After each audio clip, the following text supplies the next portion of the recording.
안녕하세요, 김미영입니다. 지난 영상에서 학교폭력 사례를 들면서 콜버그의 도덕적 발달 이론과 감정 방임을 함께 다뤘었습니다. 그래서 오늘은 지난 시간에 다뤘던 콜버그의 도덕적 발달 이론을 1단계부터 6단계까지 간단하게 정리를 좀 해볼까 합니다.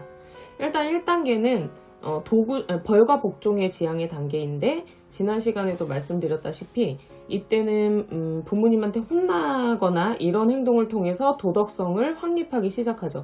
이런 행동을 했더니 엄마나 아빠 또는 보호자가 무서운 소리를 내더라, 뭐 이렇게 하면서 이건 하면 안 되나 보다, 이런 단계. 그리고 2단계는 도구적 상대주의의 단계인데, 이때는 이런 행동을 했더니 보호자가 사탕을 주더라, 이런 행동을 했더니 선생님이 비타민을 주더라.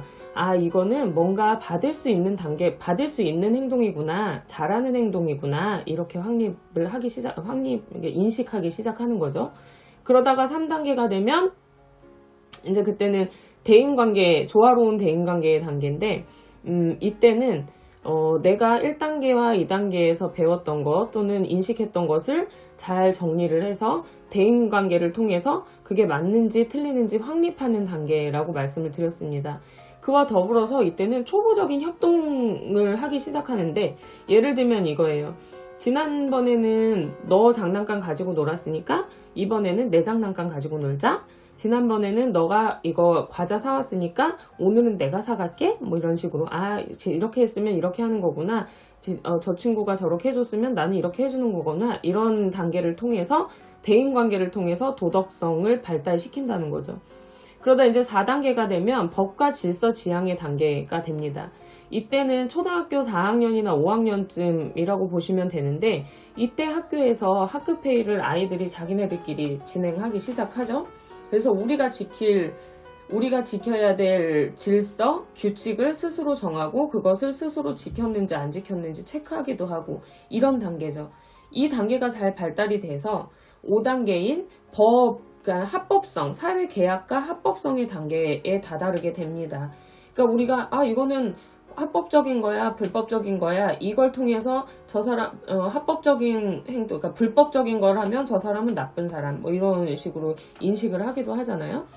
그러다 이제 6단계는 보편적인 윤리 원리의 단계인데, 이제 이 단계가 굉장히 저는 개인적으로 애매하더라고요. 그러니까는 사회 계약과 합법성의 단계를 지나서 보편적인 윤리 원리의 단계까지 가야 되는데, 사실 이 보편적인 윤리 원리의 단계는 우리는 유치원 때부터 배웠습니다.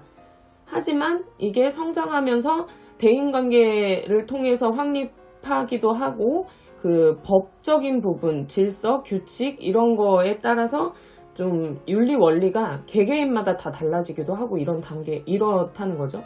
그러니까 예를 들면 이거예요.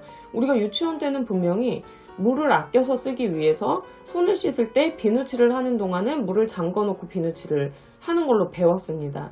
근데 이것은 법적으로 문제가 되지 않아요. 물을 틀어놓고 비누칠을 한다고 해도. 그런데 대부분은 이제 많은 사람들이 물을 틀어놓고 비누칠을 하죠. 그런 모습을 보면서 저 사람은 참 도덕적이지 못한 사람이야 라고 평가하진 않습니다. 근데 보편적인 윤리 원리에 따라서는 사실은 물을 잠궈놓고 비누칠을 하고 다시 헹굴 때 물을 틀고, 이런 행동을 하는 것이 보편적인 윤리 원리에 맞죠.